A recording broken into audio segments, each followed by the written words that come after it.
I'm Carrington McDuffie. This is Star Seeds of Freedom. Something that's been preying on my mind lately is we're moving into, we're already into a technocracy. And I wonder, can you have a technocracy in a republic as part of a republic? Because at the same time, we're trying to restore the republic. At least those that I'm in touch with are trying to restore the republic. So, can you have a technocratic republic and retain liberty? That's one of the questions on my mind. And I have with me today someone to discuss this with, who's the perfect person because he has served in government, has been elected to government. He was a state senator in Oregon. I've had him on the podcast a couple of times in the past. It's been quite a while. I'm really happy to have him back with me today. The rad Senator Dennis Linthicum. Welcome to the show. You bet. Thank you. It's fun to hear somebody talk so nice about you. You know, that's not what I typically see in the media. Oh yeah, right. Yeah, So, you've been lambasted, I think. yeah, but your listeners may want to know just a little bit. Yes, I please. live in the middle of nowhere on the eastern part of Oregon, so we're not on the rainy side of Oregon. We're Portland and Salem, the state capital, are. So we don't have as much crime. We don't have as much drugs. We have, people who are working the land, agricultural communities mostly. I was a state senator in Southern District of Oregon. District 28 is what it was named. And it was basically, at one time, it was 5 counties, 5 very large counties, so bigger than the state of New Jersey, for example, and yet a population size of only 175,000 people. And during the COVID era, the COVID, alpha males decided to shut down anybody who wasn't wearing a mask and shut down all stores and whatever. So I have a county, Lake County in Eastern Oregon, that has one pharmacy, and the next pharmacy located to that one pharmacy is basically 96 miles away. And this county in its own right is, 10,000 square miles, and there's less than 8,000 people in the county. And the COVID monsters in government said, because the pharmaceutical company on Main Street isn't allowing or is allowing people to walk in without their masks on, we're going to shut the pharmacy down. And now you have to ask yourself, is that how we sponsor improved health, by shutting down the local pharmacy and all the insulin users and anybody who needs Band-Aid or arm braces or gauze, because people are walking around in that pharmacy without their masks on? Or is this really how we go about promoting public health? And we put literally hundreds of people on the highway traveling at 60, 65 miles an hour to drive 100 miles. Do the math, you know how long it takes to get to a pharmacy that they don't have their prescription at, and try and point back to their county, 100 miles away and say, my pharmacy there won't dispense this product unless I put on my mask. And now some of your listeners may say, just put on a mask and don't be ridiculous. But this is how ridiculous government gets. When they get ridiculous, they go ultra ridiculous. And this is why your opening question, can we maintain a republic in a technocracy? The answer is clearly no, because COVID was a prime example, and COVID wasn't even using AI. And as you and I were coming into this conversation, I said, anybody can pick up their computer. Those watching right now could ask AI, ask Chat GPT, how many instances of the letter I are in the word inconvenience? And unless it's been fixed in the last hour, Chat GPT cannot give you the right answer.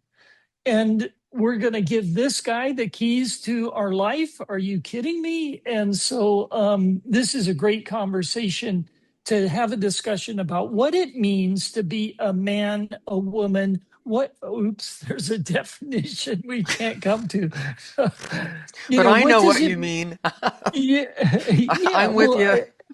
and everybody who's watching this podcast knows, everybody in the state of Texas knows. Yeah, And, the people who have been pretending they don't like Trump, one thing you got to like about Trump is he knows, right? And then everybody will go into Epstein's Island. But, at some point he said, here's a straight line, male on this side, female on that side. Men should not be in women's sports, done. And he just drew a line in the sand and said, there, that's done. yeah. And you got to love somebody who's not a politician but knows the answers to some of the most far-reaching problems that we have. And so this is going to be a great discussion about can our republic be restored, and can it survive in a technocracy? Hmm. Exactly. I mean, because in a republic, the whole idea is that the people are in control through being represented, right? And in a technocracy, it's really the engineers and the so-called experts who are in Right, control. And of course, right. that will include AI, and it already does. We're already in it. I mean, hearing Elon Musk talk about it, where we're headed is going to make people's heads spin.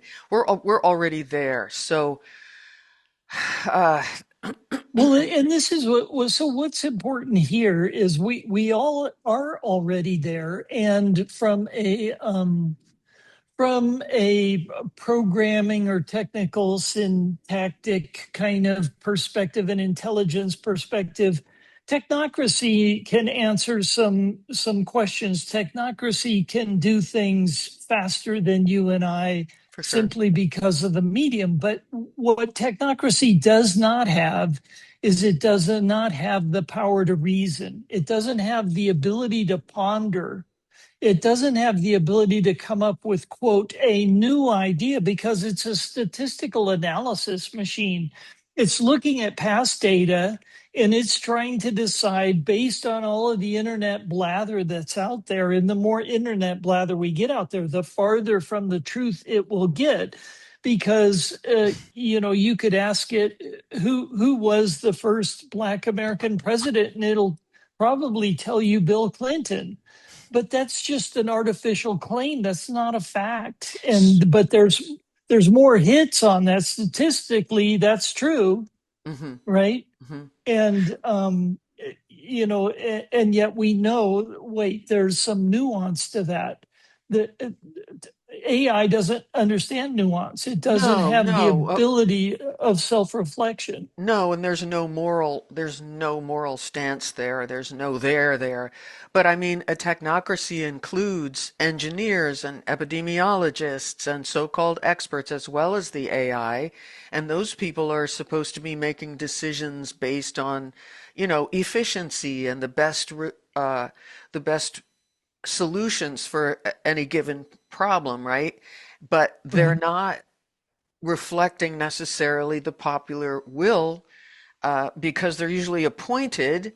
And if you put right. that together with the use of AI, and I'm not saying we shouldn't, of course we're using AI, we're going to use AI. It's happening, it's going to happen ever more. So, how do we retain our voice and our liberty as was laid out by our founders in this situation? And they even, Madison especially, addressed this, um, the problem of having an elite of experts.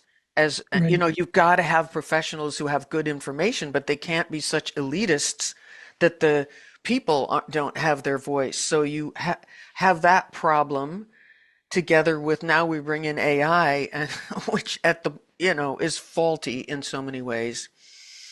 Well, and you bring up a great point. The idea of the idea of getting a right answer to you and I depends on a value system that AI does not have. So you and I would answer a question about life differently than a computer would, because a computer doesn't have any allegiance to life like you and I may have allegiance. And you and I may have allegiance to our brother or sister's life, or our mom's life, our dad's life, our child's life, entirely different than a life in a foreign country. It would just be, there would be proximity and valuation difference. Now, whether that's moral or immoral is an entirely other question. Should I care about all people equally? And if that answers yes, then maybe the equation weighs out. But does that mean I provide school books for all children or my children? Where does my responsibility lie? And now you'll see my valuation changes based on my responsibility. And I have a responsibility to my family, those children that I brought into the world, my wife, my relations, my brothers, my sisters. I have relationships, therefore responsibilities and duties and obligations to them, way more important in my weighting of this than somebody who's hopping the fence in Southeast Texas. And so all of these factors make the technocracy of AI extremely difficult to determine. Well, how do you come to that answer? Is that answer right or that answer is wrong? And people aren't even imagining what that may or may not look like. Yeah, that's why I wanted to talk about it. So to at least be thinking about it and maybe get some other people to be thinking about it. Like, how do we take this on? And it's not, it's the AI, but it's also committees and people who are actual human beings, right? Who are writing law. Like our law is not being written by our legislators. And Right, so right. we're coming into a time when it looks to me like it's going to be written by AI. It's certainly going to be interpreted by AI. I mean, I don't have any experience of this except from what I understand, which is that a bill can be, I don't know, thousands of pages long. Well, how convenient to have AI scan that and give you the upshot, right? Right. Well, and we did that, and I was a senator for 8 years, and the majority party in Oregon, which is a Democrat party, essentially threw myself out and nine other Republicans, 10 of us in total. We got banned from the ballot because we were too conservative, and they didn't like our perspective. And it was a perspective that says, as a quorum, as a minority party, we have a right to a quorum. And you've seen this in Texas before, where the minority party in Texas, example, there happened to be Democrats. They fled and flew to Washington, D.C. to do money raising and whatever. And then there was a little battle about who gets to stay and who gets to go, and how do we handle the quorum issue. And in Oregon, how they handled the quorum issue is they said you can't run for office again, so you're banned from the ballot. My wife decided that she was going to play hardball back, and she put her name on the ballot. So D. Linthicum lost, Hmm. by getting tossed off, and D. Linthicum, her name happens to be Diane, won, and she's now the sitting senator. So I work in her office. What you're describing about AI is exactly how we treat a bill when it's 50 pages long and it's got all of the revised statutes and administrative rules, and you're trying to figure out how does this go together. You ask AI, what's the answer to this thing? And it turns out AI is really good at small scale Yes, questions, yes. except for how many eyes are in Eisen inconvenience. it can't do that. But But it's good at these small chunks, and you have no idea how accurate it is at large because until the human mind can digest it and understand it, we're at a loss. It's just got speed on us, but it doesn't mean it's correct. no, exactly. It's way out ahead of us. That's why Elon keeps saying, we're going to need to have implants in our brains because we can't keep up with it. Seriously, like I think Trump was talking about that or signing something or talking about signing. So is AI writing the laws? Because I don't know who has time to put together. I think the Yeah, senators don't have time, right? well, senators actually, if the federal level works the same as the state level, and I'm sure our state is no different than other states, um, we have a legislative staff, i.e., a bunch of lawyers working down on the first floor who are writing the laws. Right. A senator stands up and says, "This is my bill to provide tax relief to the impoverished." He has no idea what's in the bill because he didn't write the bill. Right. He's just a guy who worked at the local political party as a hack and got elected because he was highly visible in the party mechanism within any given county, and that happened to be the largest county in the state, and therefore Yeah. and so he rises to the top because he's handsome, he's young, or he's foul mouthed, whatever it is that people thought, or the voting machines thought, if voting machines can think, thought should get elected. And he has no knowledge of legality of a bill and what would make a law a good law or a bad law. And so staff or counsel, lawyers are writing this stuff and double checking it and probably using AI to determine right from wrong and good from bad. But we don't really know how much of it is human interaction and how much of it is artificial. So it's We already blended. I mean, we know Yeah, that it's I'm blended. sure it is. Yeah, yeah. So, and I have a friend um, who's going to be trying a case. He's been, all his firearms were taken away because a neighbor complained for Sure. no reason whatsoever. He's in California. And so he's going through that whole process and he's doing a lot of the work himself using AI.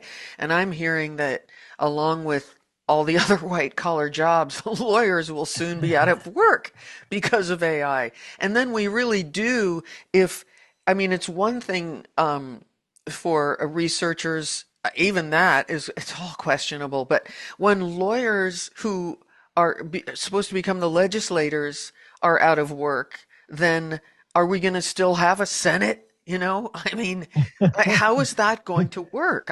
Because we still have, what happens to the electoral process, I guess is what I'm wondering.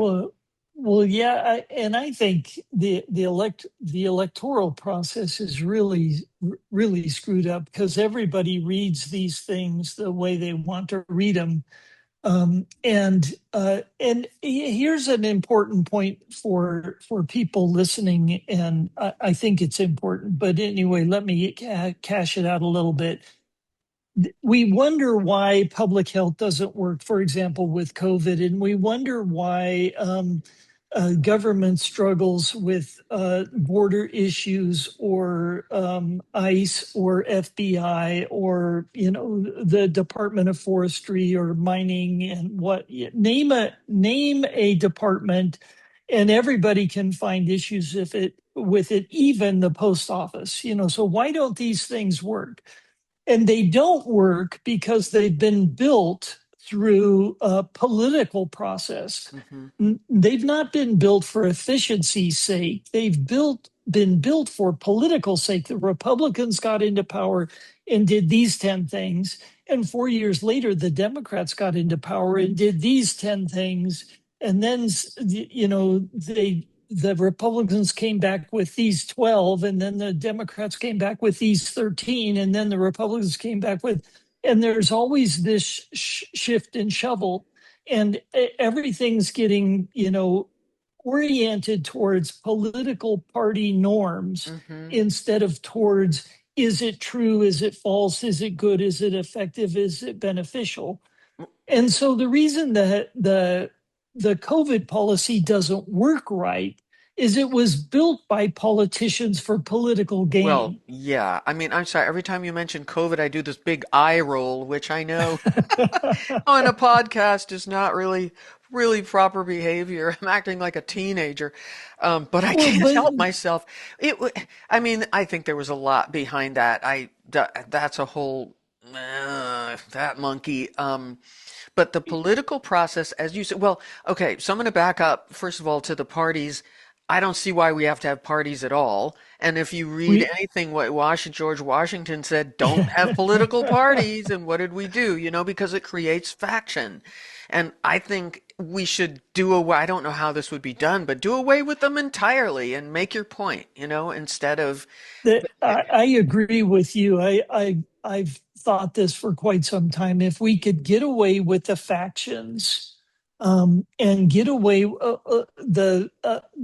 the I happen to be a Republican, so I'll trash re- Democrats more than Republicans, but I'll take it out on Republicans too, because they're keen on categorizing everybody into these little pigeonholes. yeah. And so And the left, the issues as well as the people into eh, pigeonholes. right, and that's faction drama, to the max, Yeah. and it's destructive. You and I are individuals. We've been endowed by our creator with certain inalienable rights. You perform at an individual level. I perform at an individual level. I show compassion at an individual level. You show compassion at an individual level. If you and I got together and formed a company, we could not call our company compassionate, because companies are never compassionate. They Yeah. have a business model, they have something they're trying to achieve. And the only compassion that can come from you or I comes from us as individuals. Right. And we can express our compassion through a corporate entity, but only to a limited sense, because as the corporation grows bigger and bigger and bigger and bigger, we now have 10,000 people who have different hearts and minds and goals and dreams that you and I, had when we started the outfit, but the company can't carry those No, dreams it's not the into the purpose. future. Right, right. And it's not the purpose of the company to do that. Unless you wanted to create a company that was like the company of compassion, and that's what it did. I don't know. Well, yeah, That, Compassion whatever. International Right. is that guy. That name's already taken. We're Is out it of luck. okay? Oh, shucks. Dennis, I thought we were going to go after that. Okay. Well, but you're talking about the natural human as the source of That's morality, emotional connection, compassion, everything, soul, right. the soul. And but so it is technocracy, does it offer at least a partial solution to the problem of faction, I wonder, because it doesn't have, maybe there's an upside to it that it doesn't have these leanings and can go, look, this is the most efficient solution to, let's say the problem has to do with, if it does have to do with, say, engineering. Um, Yeah. like, for Yeah. instance, okay, Trump wants to Okay. have So flying cars. Like, someone's going to I, have to engineer that. Maybe that should be done, right, with a right, right. I'm technocratic trying to move my approach. laptop so that the light doesn't reflect off my face so crazily. Okay, so let me back up and ask you a question. What makes you think AI doesn't have those leanings? Okay, Who so built AI? right. Of course it does. Well, there's the huge problem if we're using AI in that way. Like you said, it's good at certain things, certain kinds of things where it's not going to have those leanings. Right now we're using like Chat GPT, that's probabilistic, not deterministic, right? And so it's going to lean Right. toward what it figures your preferences are, what it thinks. I hate using that word for AI, but it's hard to come up with. We need another word. What it thinks you want, it will lean toward that to support that. up to I a don't think point, it thinks. but I think it dreams. yeah, well, it hallucinates. We now understand, and then that word has come into vogue for AI. But yeah, it was programmed. I mean, a lot of the programming is woke, and I've asked it things that I'm not going to be able to think off the top of my head as something that I knew was not true. And like, Right. well, for you, you give the example of two eyes in the word inconvenience, and it says that there are three eyes in the word inconvenience. Check. So, Right. Right. uh, I mean, and that isn't because of the programming. That's because of the faultiness of the system, right? Well, that's because here's the key. That's because AI can't reason. Right. AI, like you Mm-mm. said, it's a statistical model. It Mm-hmm. doesn't know right from wrong. It doesn't. It can't reason its way out. It'll give an answer with Exactly. with 1 second that says there are three eyes in the word inconvenience, Yeah. and in another answer, it'll give the answer that says there are two eyes in inconvenience.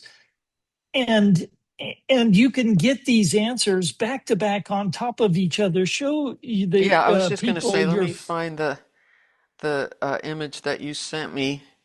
Hang on. Here it is. It's it's almost laughable if it weren't tragic. Okay, right. so let me get it nice and big for our audience. Can There you you go. see that?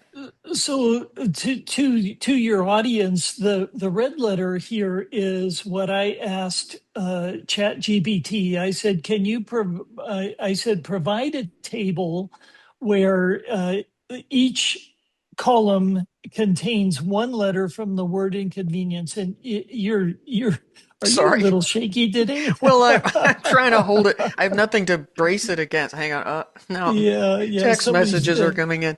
Okay. yeah.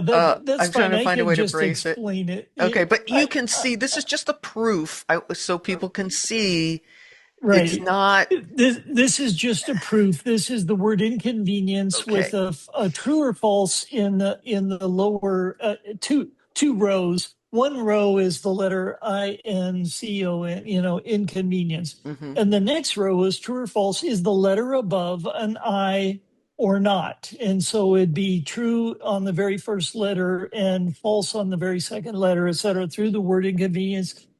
ChatGPT comes back and says there are two letter I's in the word inconvenience. And you go, hey, cool. Hmm. Then you turn around and ask it, how many, just a straight sentence, how many instances of the letter I are in the word inconvenience? And it says three.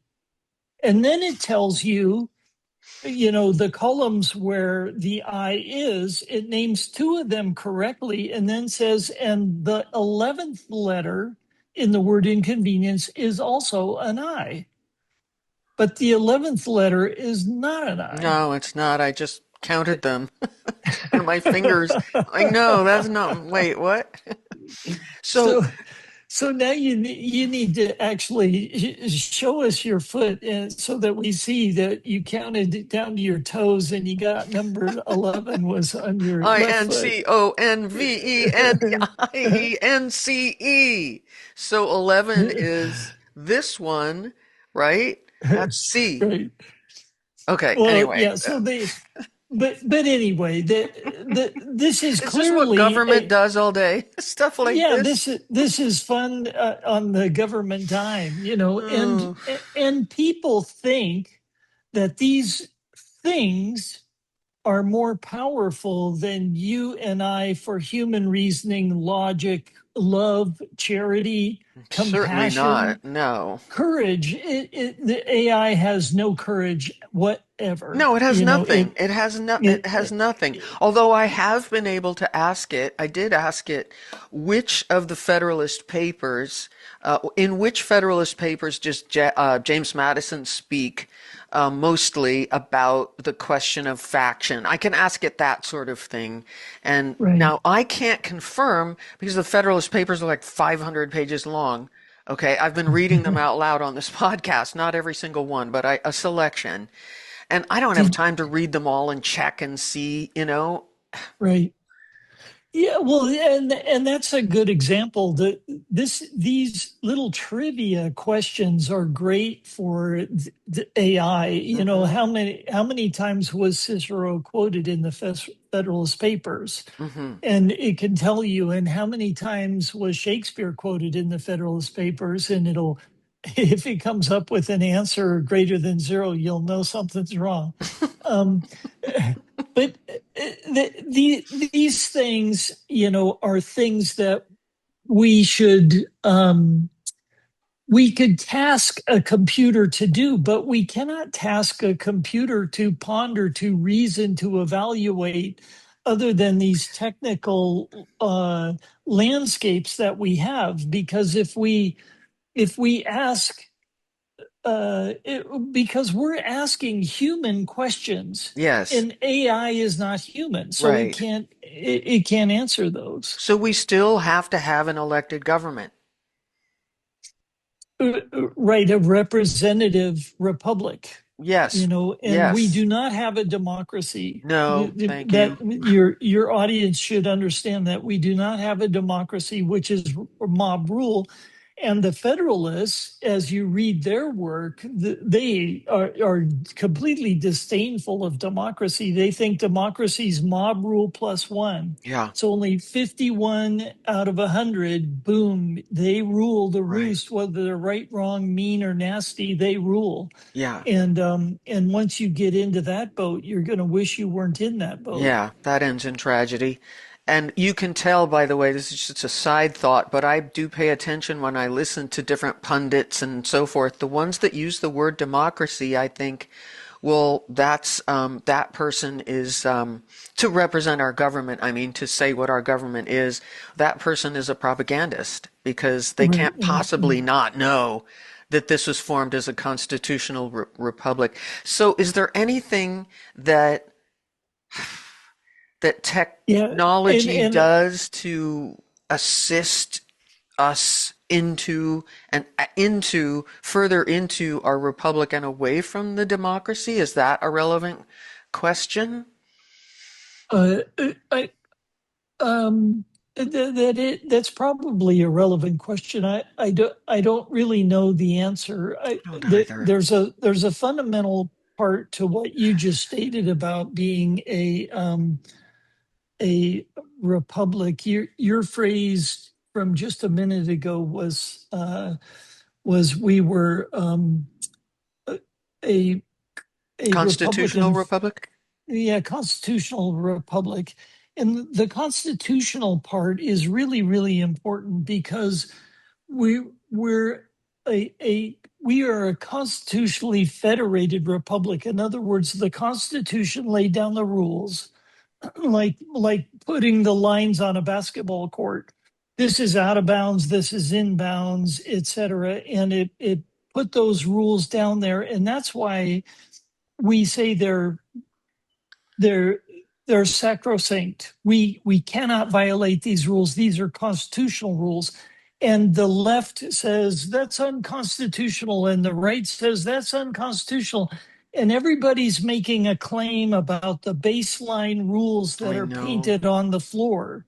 I And and in Oregon, that you can change the Constitution, you can change those lines through the initiative process. And so the initiative process, was changed because of voter integrity fraud and whatnot. And all of a sudden, 10 Republicans are thrown off the ballot. right. And that's quote now constitutionally valid. They put that into the Constitution, so they Uh-huh. jiggered the lines. Yes, well then they And do that. I mean, 16th Amendment, for instance, but yeah. well, yeah, and they jiggered the lines in Oregon. The only requirement for voting is your person, not your ID, your person and the last four digits of a valid social security number, not your valid social security number, but any valid social security number in the US. Any will do. And Okay. and any will do, just the last four digits. You don't need to have a complete number. You don't have to show the card. You don't need a social security card. You don't need any personal ID.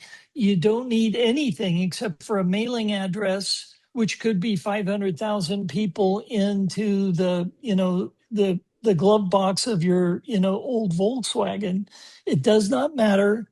And everybody can have the last four digits, 1, 2, 3, 4, because somewhere in the U.S. I'm sure those are valid on some social security numbers somewhere on the Mm-hmm. planet, Mm-hmm. in the United States social security system. Mm-hmm. Boom, you're now registered to vote and can vote in any election. Now that violates federal law, but it's Yes. legal in Oregon. So that makes all of these Oregon offices, the governor, the secretary of state, the attorney general, on and on and on. It makes all of those, I think it turns them null and void, but Yeah. they've jiggered the system and they've sold the public uh, through through what circus, what is it? Circuses and Oh, bread bread and circuses. circus. Yeah, bread and Yeah. circuses. So, is there where is that with states' rights and federal law being the final word? Well, yeah, they were supposed to throw out 400,000 of those illegal voters Hmm. that we think, or that we actually caught was 400,000. There are probably many more than that. Hmm. But we only caught I guess they caught 800,000. The state threw out 400,000, deleted turned them inactive, but kept them in the ballot rolls. And so you have to scratch your head. Why would they keep them in the voter roll? And that's just for nefarious purposes. Yeah, in There's case no they other need them. reason. Yeah, in case Yeah. they need them, right? They'll come in handy.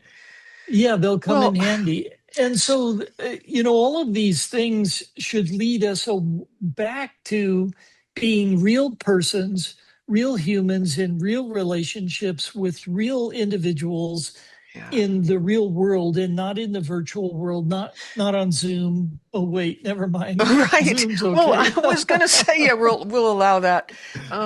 I was gonna say though, are we really old-fashioned? Because someone Yes, born you are. today, yeah, we are because someone born today doesn't have those values and is going to come up with AI, and it's not gonna So be. yeah, And they, but you bring up a good point. So is it important for us to teach that younger generation these values? And I I think think the so. answer is obvious. Yeah, yeah, I think so. I just saw, this is an aside, but it's popping into my head that apparently Steve Jobs did not let his children have an iPad or an iPhone until they were 14. So that tells you something that, Right, right. right? So what else do you need to know? Um, so we need people. People are fallible, right? I mean, Right, right. obviously are fallible. But we can't rely on a technocracy using AI. And let's say it's not even all AI, but it's the so-called experts, the engineers, the epidemiologists, the economists, all those people. I mean, that's what they're doing with the European Union. Look at the EU as a wreck, and look at the Fed, which Right, is run right. by experts, expert economists, and it's just a snake pit.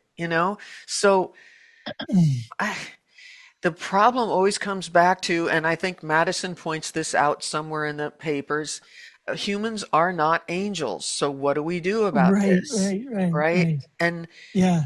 we're not, And he sets up you ought to slide that into this podcast if you go back and do production on it, because his quote is just fabulous. If men were angels, we wouldn't need government, right. but men aren't angels. Therefore, government becomes a necessity, but is always a dangerous weapon. I Yes, mean, right. Frederick Bastiat tells us this over and over again.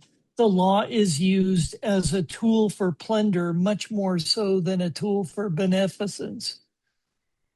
So does AI, does technocracy help this, or does it make it worse, or is it the same? You know, I'm Well, always concerned actually, with so liberty, personally. I, Um, I think it makes it worse, and I'll mhm. tell you why. It Okay, makes it worse because um, to screw things up takes you only an afternoon. But if sure. you give a computer the afternoon, it can screw the whole world up, right? You know, the processing power and speed of this thing just runs ragged in our world in decision making, in firing missiles or starting, clearly deniable truths that we should be avoiding. And computers can can can do it that much faster, that much quicker, that much more disastrously than you and I can. And so I think it's a serious danger that we should all be paying attention to. And how do we, absolutely, and how do we, we're paying attention to it. Here we are paying attention to it in this discussion. And meanwhile, it's going forward. And again, back to Elon Musk. Obviously, we're talking about settling Mars and implanting chips in our brains, and I just I don't see these things being stopped. So how, I guess, I Well, mean, I don't know.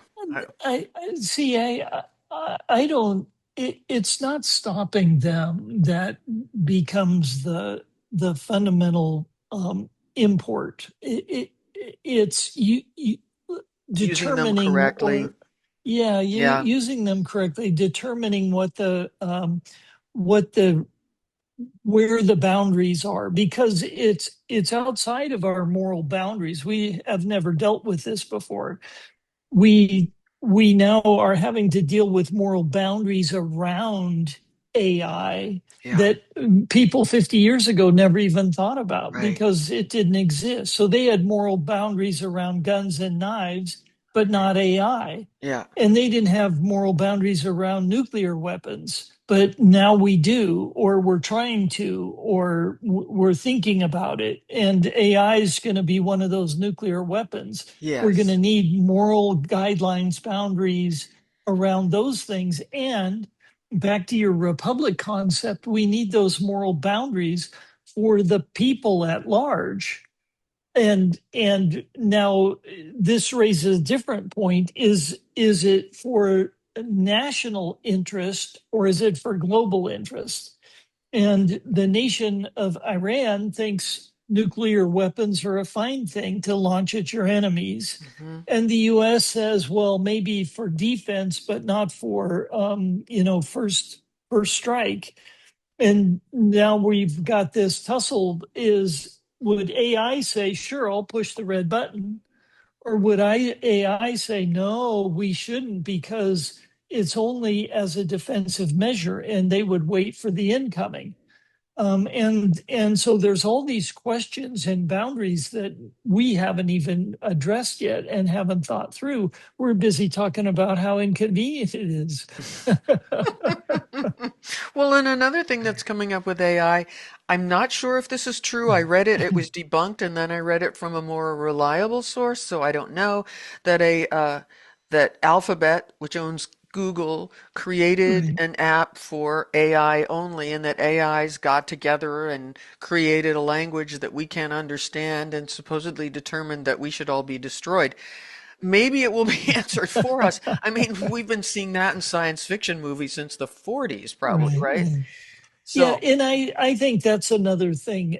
AI can't reason, AI can't ponder. It's a statistical model, and therefore AI cannot develop new ideas. So AI could not develop a new language.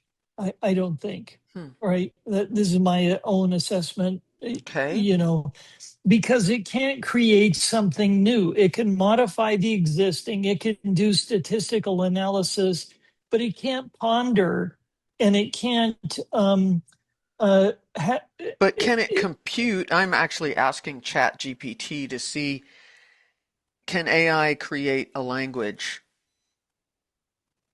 Um, that's never been heard before.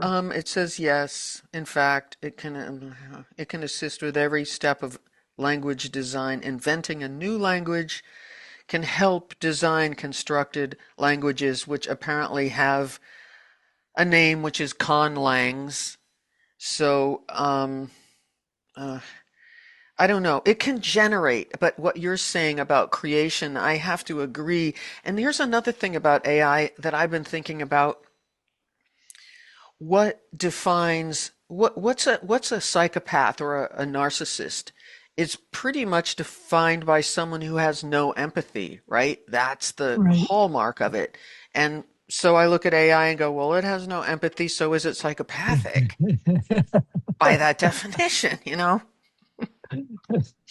So I don't know if this is helpful Yeah. to our listeners, but um, mm, Well, yeah, hopefully hopefully this podcast makes it out to a whole bunch of, healthy, robust listeners who are willing to respond back. We can come back on and tackle all their questions or thoughts mhm. because we're just up here at the surface, dink, dink, dink, Yes, yes, and it goes really deep, really fast, yes. and we just proved Chat GPT doesn't know how many I's are in the sentence. I'm here now, and if it doesn't know that, and it doesn't know who I is in that sentence, right? Who's represented by the I in that sentence? It doesn't know, um, and without context, it just doesn't know squat, Yeah. and so it It can't doesn't create a know. language. It doesn't know. It doesn't have knowledge. Yeah, It just yeah. isn't, because it doesn't have a consciousness. And there are people who talk about AI becoming conscious. I don't see how you can become conscious from endless computation.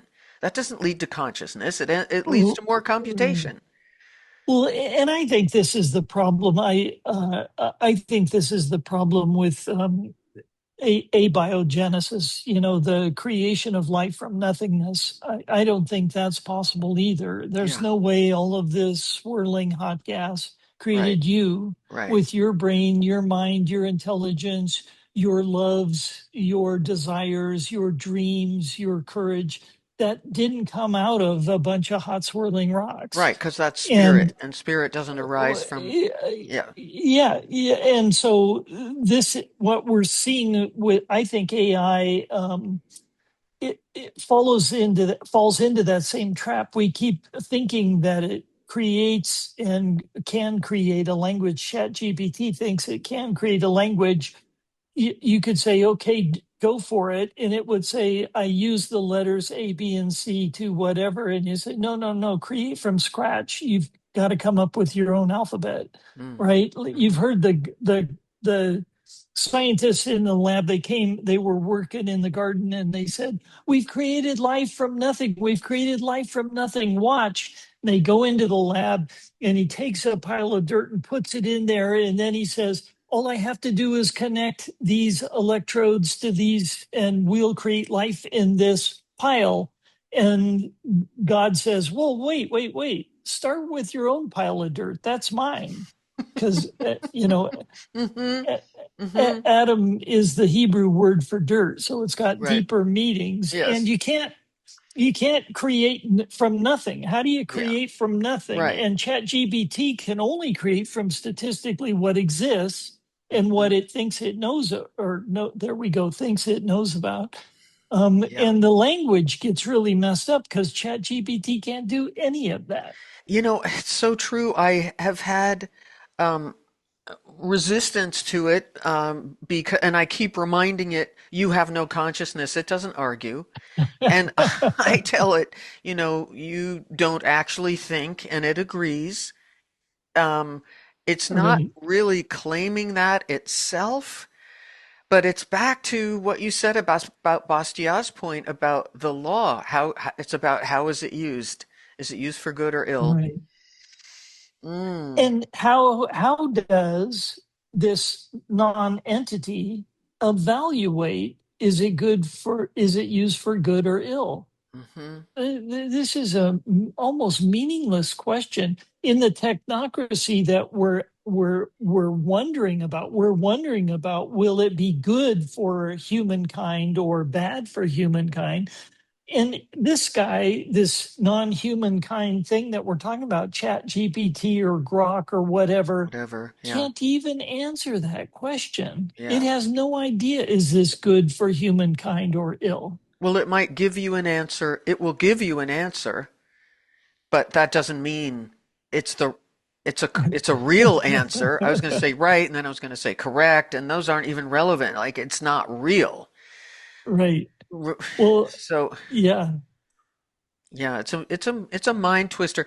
I just want to stay as aware as I can be as just some person. I'm not Elon Musk. I'm not shooting rockets or whatever he's doing.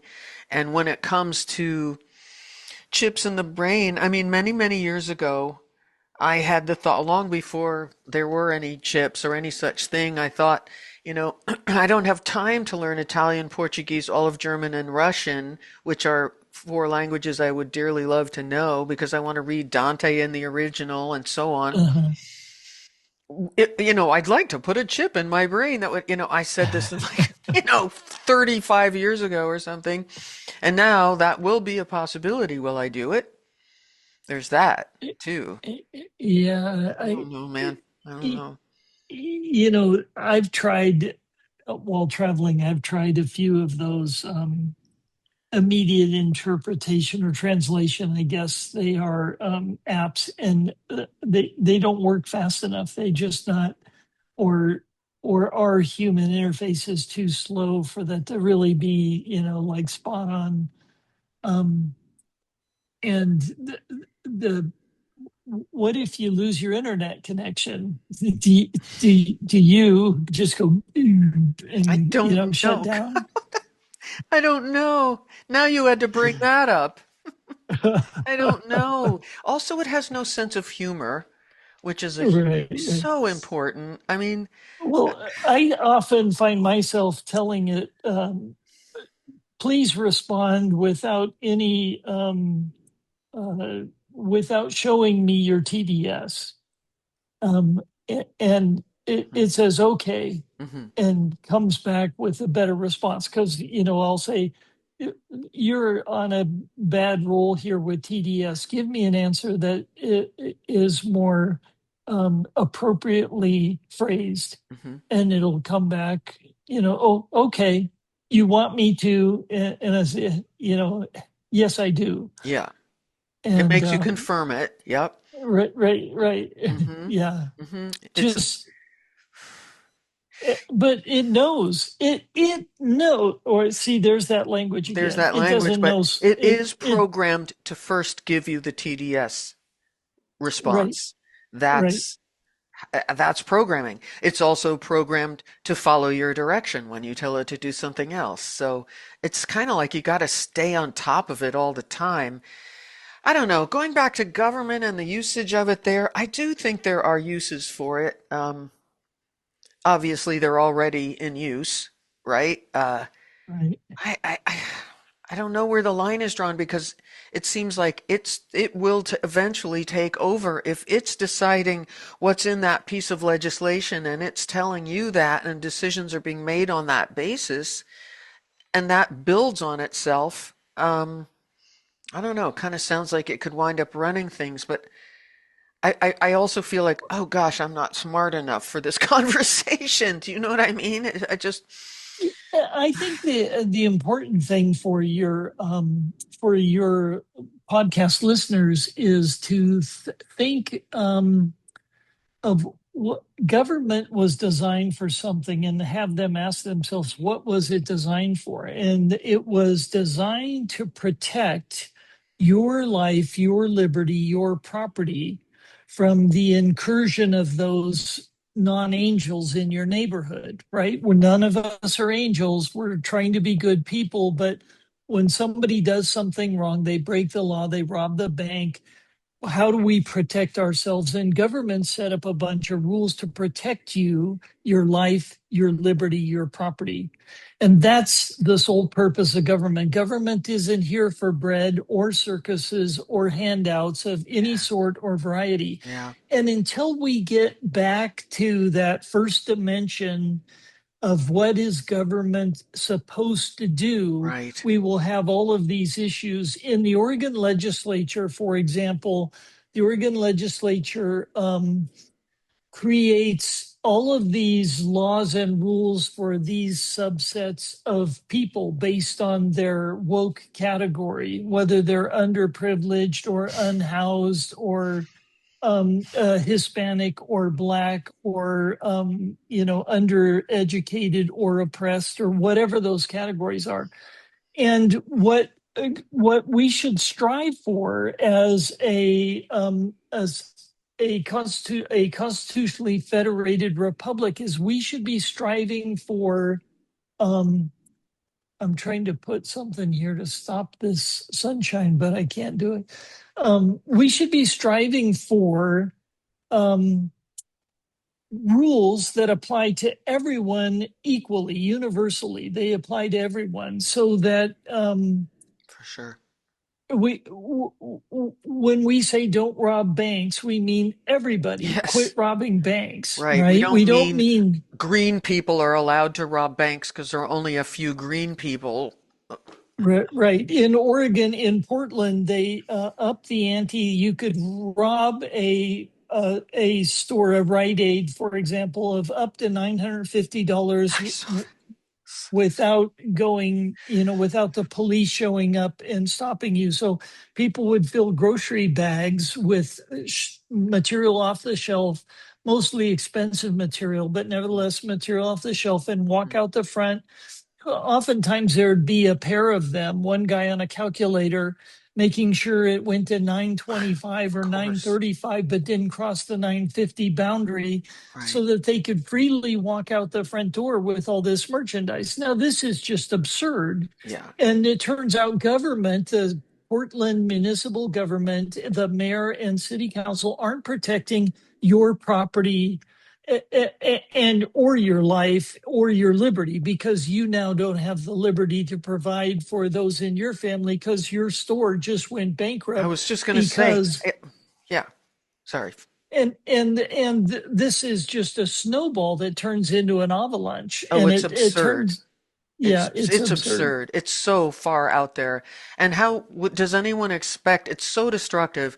The Rite Aid isn't going to survive. It's going to go down, and then there won't be anything for you to steal. Like, it's real basic. It's Right, and that's real happening to easy. Portland. To Portland right now, they are 80th out of 81 major metro areas. I don't know what 81 is, but Portland will be there soon. They sold a Marriott, a waterside Marriott in the port of Portland, sold a couple of years ago, 10 years ago, for $90 million. It just sold last week for 33 million. Yeah. So that's two-thirds loss in value for a Portland Marriott, on the water, beautiful location, and they can hardly give it away. And I just wonder, where do people think this will end? I mean, I can see the people who are pulling those strings have um, goals with this. Maybe it's Right. to let Portland actually be invaded by who knows who. Make it so inept and so messed up that it can be easily taken over, and all that beautiful land can be. I don't know who's Right. pulling those strings, but the people who are operating in it, like, I just I just don't understand. I know we're not talking about AI and technocracy anymore, but where do they think it will end? I don't I don't Yeah. Well, I don't this is in response to the question we raised together about, is government serving its role? Can technocracy help government serve its role? Yeah. Today, government isn't serving its role because it's lost sight of what its true role is. And this is back to the point we made earlier. We need to be teaching the next generation so that they realize and can see the importance of these baseline ideas that you and I were raised on, that this generation isn't getting raised on. They think vampire movies are the cool. And you and I enjoy listening to Bastiat on a Tuesday morning, you I know? know. I think we're in the minority there, but the role of government does not include providing education, and I was glad to see Trump going after that because you can see the education that has been provided and then what's taken the teachers union and just how distorted all of that has gotten, and now they're trying to control homeschooling in certain states. I forget, I just was reading about one state in particular that's trying to get control of homeschooling. The UN tried to, but of course we squirmed out of that one. Right. But that's another piece. How do you teach? How do you teach the newer, younger generations because they're being indoctrinated really, uh, badly. By the way, Yeah. the light is great. You sort of look angelic with the light, so it's all good. you, you keep wondering why I'm so fidgety over No, here. no, I know It why. looks. I know.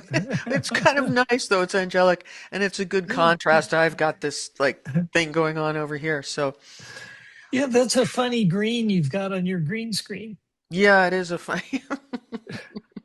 Did now It's you're we've got an orange and we got a blue and we have contrasting. We have what are the complementary colors over here? yeah. Well, um